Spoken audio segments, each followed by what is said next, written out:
Welcome to Beyond the Road, the trucking industry podcast. Once again, I'm Eric, your host. Today, we are doing a special episode this month for you. We're just going to go through some of the comments that you all leave on our and our content here, and so just really want to take those at the forefront here. And I have a couple experts with us today. We got Derek and Crystal. If you guys could just introduce yourselves a little bit about your time, what you've done, what you do currently at ATS, and your kind of job roles, I guess. Can start. So my name is Derek. I'm a key account team manager here at ATS. I've been in our logistics division for my whole tenure, the 5 years I've been here. I was new to logistics when I joined ATS, but I wouldn't call myself an expert, but I've definitely learned a few things in my 5 years. Bemidji State grad too, right? Bemidji State grad. All right, good to hear. All right, and I am Crystal Lahr. I'm the Vice President of Corporate Sales for ATS Logistics, and I've been with the company since 2012, so I've really had an opportunity to work in multiple roles, from a carrier representative early on into sales and then sales leadership role. So also been able to navigate a couple of the market cycles along the way. Eric's been on the ride with me, so I feel like we've experienced a few different things through our tenure here. So excited to chat through some of these comments. I've peeked at them, and they're fun. Yeah, like you said, I mean, just going back, I mean, yeah, you were as a carrier rep. I mean, I came into this almost 12 years ago now. Yeah, and you're covering freight out of Texas, a part of Texas, and here we are today. So yeah, appreciate you guys taking some time this afternoon to come over to the shop here and kind of go through these comments that we really want to provide our insight on. I think a lot of them are valuable, and I want to share with them. And I think we're going to kind of start off high and tight with one that was shared. Brokers are scammers.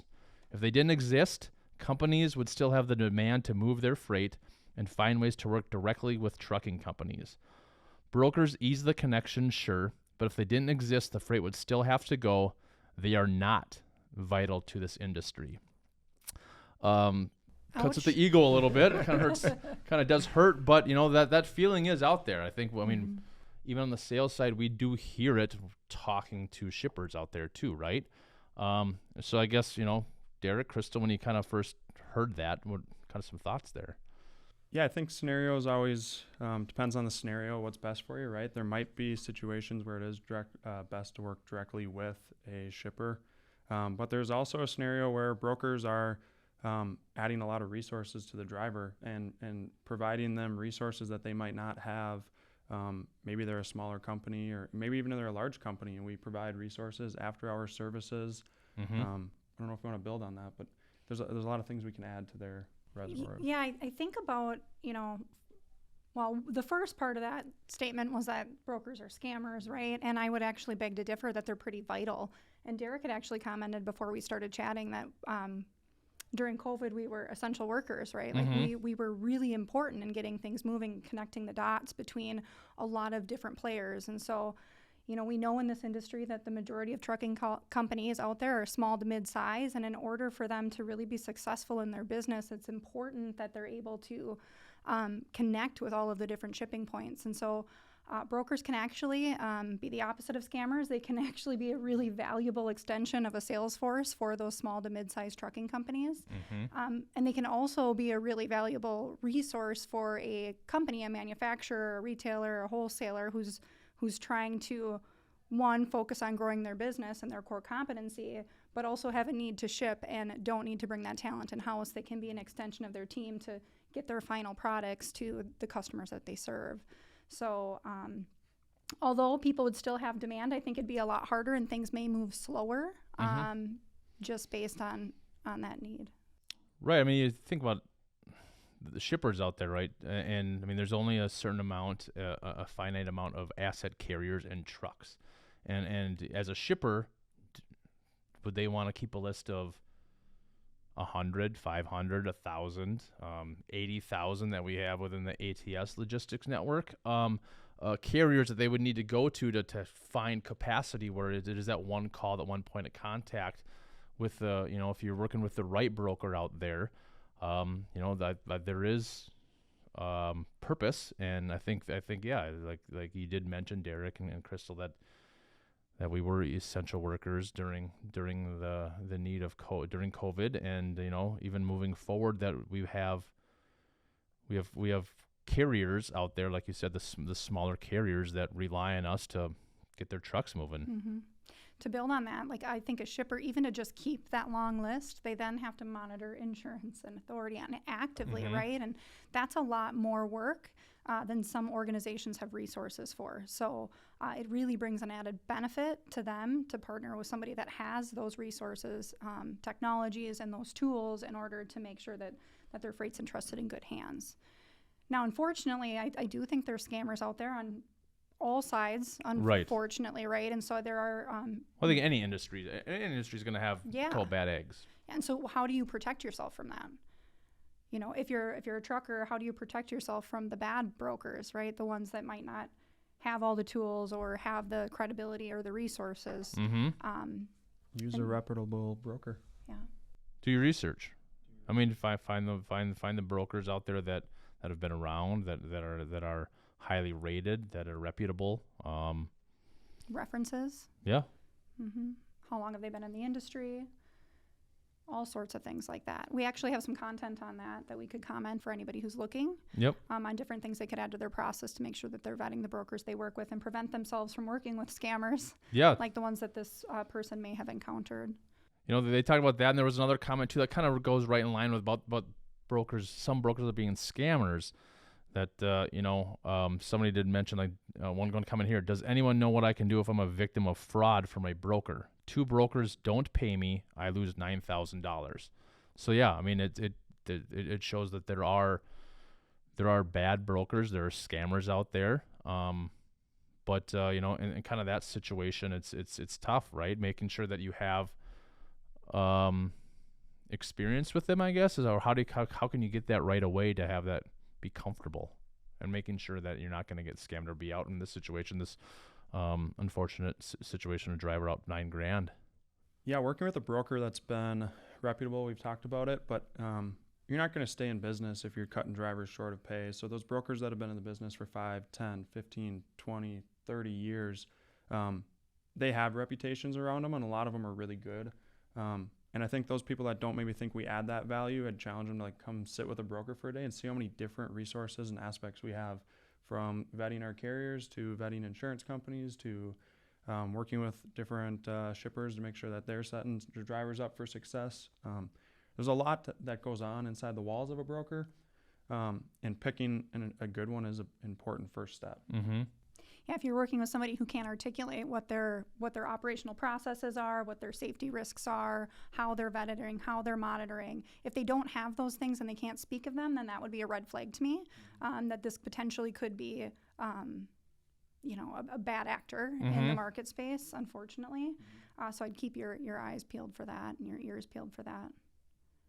Yeah, and it's I think a lot comes down to it, how the brokers communicate and how they proactively communicate, right? Like I even have an example from yesterday. A sales rep on my team had that exact feedback from a new customer who had a little problem during loading, and Jack picked up the phone and gave him a call and said, here's the issue that we're having.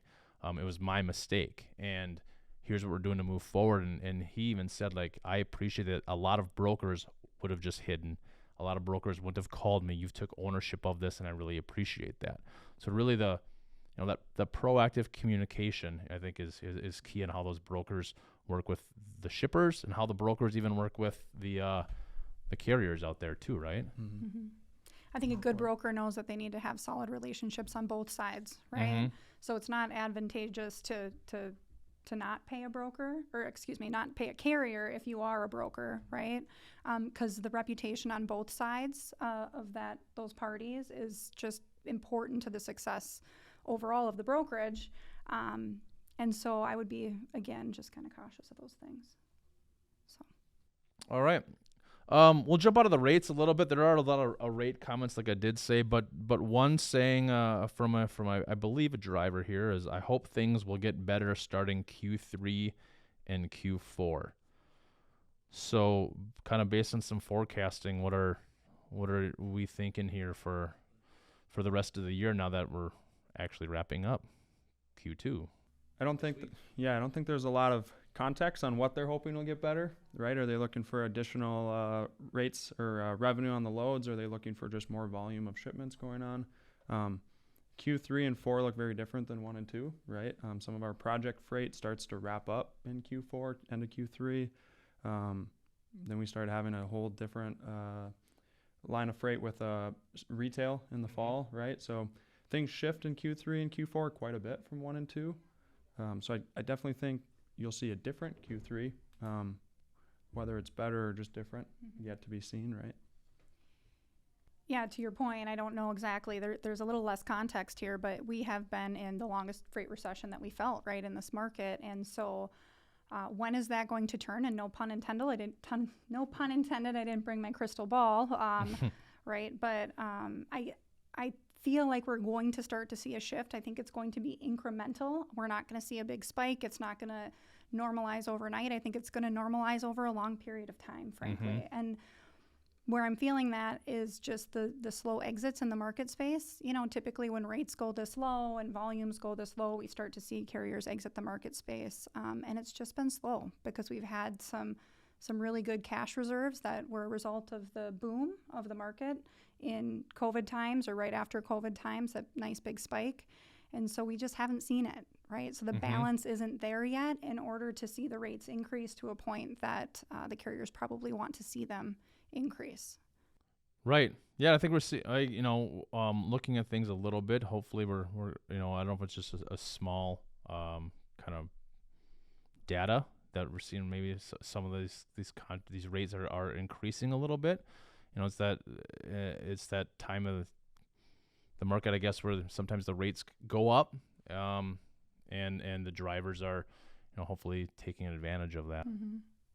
Yeah, there's some seasonality there. I think, too, this year is an election year, and typically things don't have any dramatic shift. We're just kind of in a wait-and-see pattern until we know who will take the presidency, and so we don't usually see any big swings in this type of a environment, I guess a political environment, to say if companies are going to invest or pull back or what their decisions will be. So we're not seeing inventory or movements really change on that front. So it's kind of a big wait and see game, but I cannot imagine that we aren't going to see some incremental increase in rates. If you're watching the public earning calls of our competitors, both brokers and asset carriers, it is tough. It is tough out there, and some of our biggest competitors aren't making money. And so we have to see some movement in terms of rates. And so I would anticipate that. Yeah. I agree, and it is a major pain point, as I continue to allude to, with just the amount of comments that we do get regarding rates. A couple kind of opposite sides here. One comment of don't work with brokers. You can get way more money. Most small brokers pay better. Look around. Good luck. And then the following comment was, if you can, don't go low on your rate or move to a different broker. Some do pay good. So, we got one side of the don't work with brokers. You can get way more money not working with them. But then, like you said too before, by doing so, the benefits of that is that it's an extension of your sales team as a smaller carrier, that you don't have to invest. Maybe you're making a little bit more on that load, but then do you have to take some of those earnings and pay for offices, employees, benefits, all those types of things? Yeah, one of the benefits of working with a broker is we have such a vast majority or different types of freight, I should say, right? So, if you're working specifically with one shipper and seasonality hits you and they slow down, who you're going to call for freight, right? So one thing that a brokerage could provide you, or a large brokerage, is kind of an ease of transition from season to season, because we have that vast range of customers that can provide that different freight to a driver. So having a good relationship with a broker can provide you more steady freight. We pass along those high winnings, right, to the drivers too, and we get those large contracts. If we have a driver that's got a great relationship with us, we can set them up to have a really successful quarter. We'll set a full month worth of rates up with them, keep their wheels turning. It can be hard to do when you're set in contract with one shipper.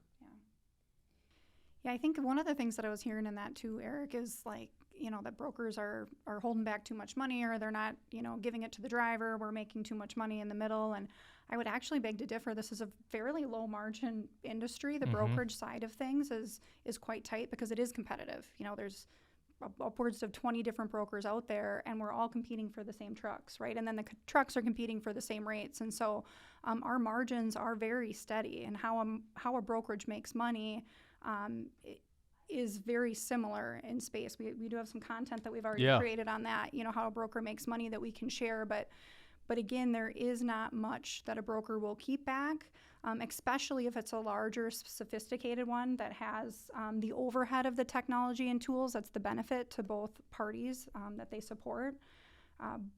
But it's not, I think it's the misconception that they are making all of this money, right? If they're making 15% on their gross margin, they still have to pay for all of the technology tools, for their overhead, for their employees and things like that. And by the time you get to your profit margin, it is actually much smaller than what the industry perceives it as. I think it's important to note too, some of our large customers work directly with asset carriers, so they know what a fair rate is on that lane. And they're not going to provide us an extra 10, 20% just because we're a broker. They work directly with carriers. They know what the market is. They hold us to that. And typically we're found trying to find a little margin in there for ourselves and pay the drivers the same rate as their. Good point.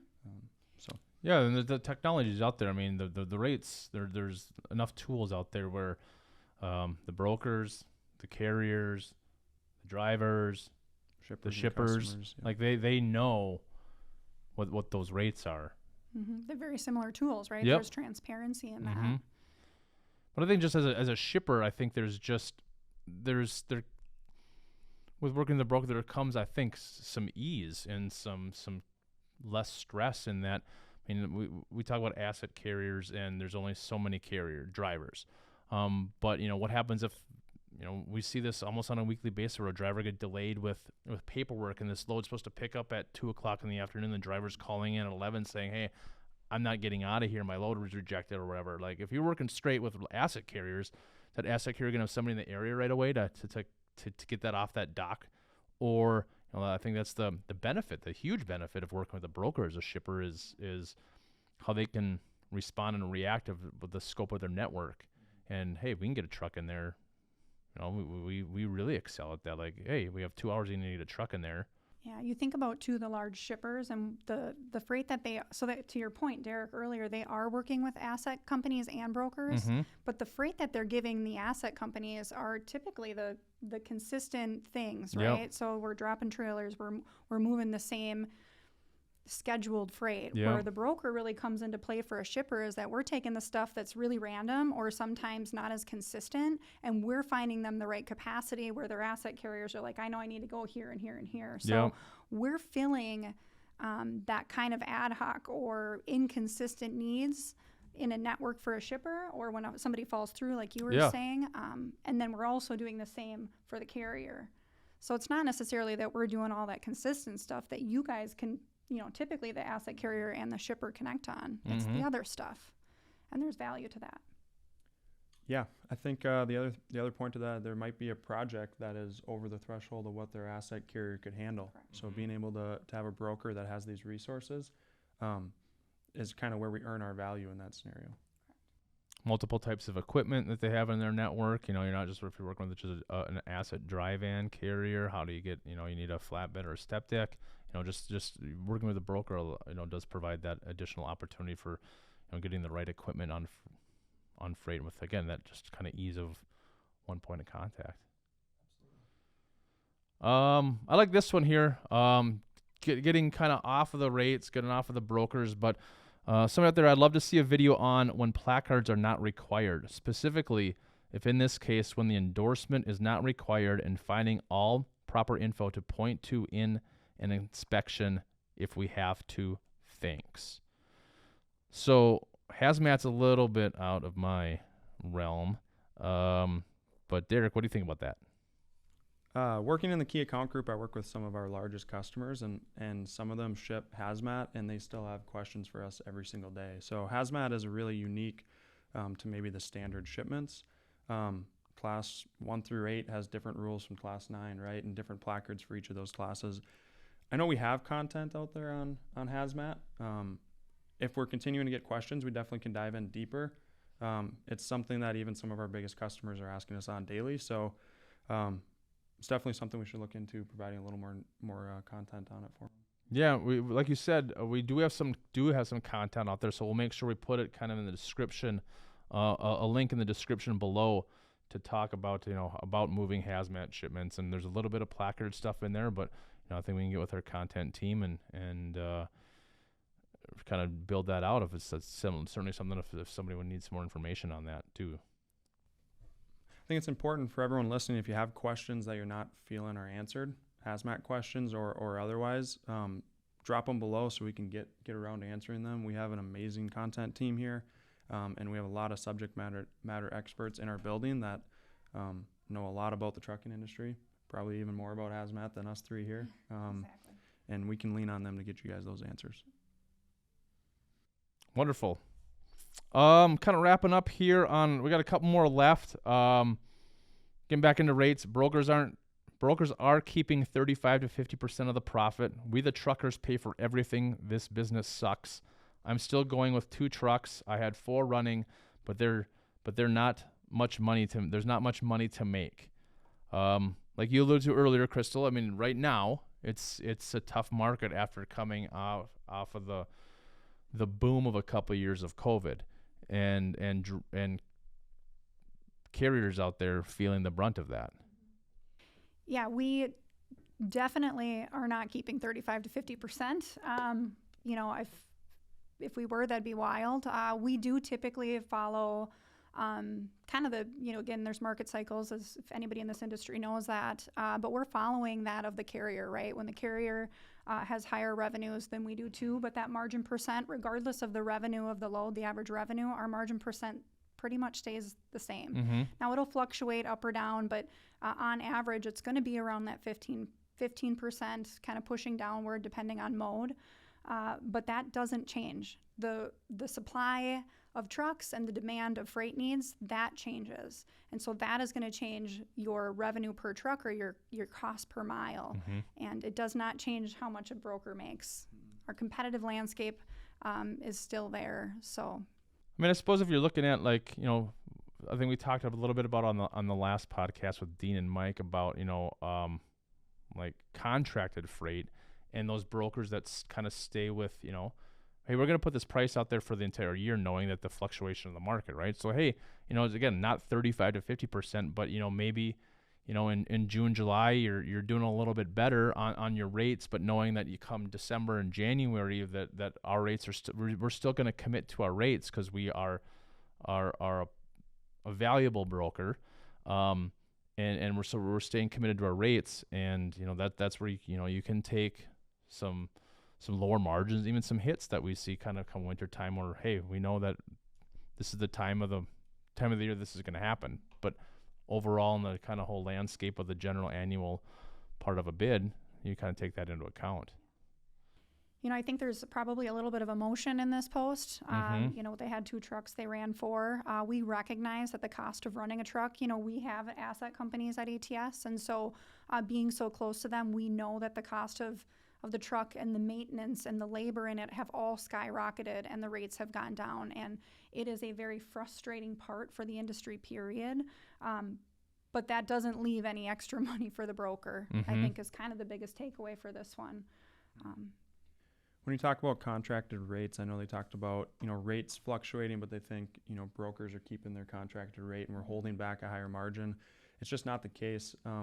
Large companies like to get us in a contract because they can budget better, right? They know exactly their freight spend. If they're working with a carrier as the rates fluctuate, then they're forced to either increase their rate or lower their rate, which can be tough on budgeting for projects, et cetera. Again, a broker is able to kind of absorb some of that fluctuation for them. There's days where we might make 15%. There's other days where we might spend 10% to cover it. We leverage our relationships, right? And try to get trucks what they need so that we can keep more trucks on the road, the more opportunities we have too to move freight for our customers. So we never want to hear that someone's taking trucks off the road due to the cost. it does not help us, and it definitely does not increase our margin percent because we're now fighting for less trucks on the road. Looks like that wraps it up with our comments. I really appreciate you guys sharing that information. Well, first of all, thank you for sharing your information, your feedback, on the industry and what the drivers and the shippers out there are kind of feeling on their own end. And then just for those listeners, again, really appreciate you leaving the comments. We like to share these and answer them from our point of view, and continue to do that. So, any comments that you do leave, make sure you, make sure you leave them, and then we'll answer them as they come about. So, again, thank you for joining this month, and we'll look forward to next month. Thank you for having us. Thank you. Thanks, Thank Eric. you.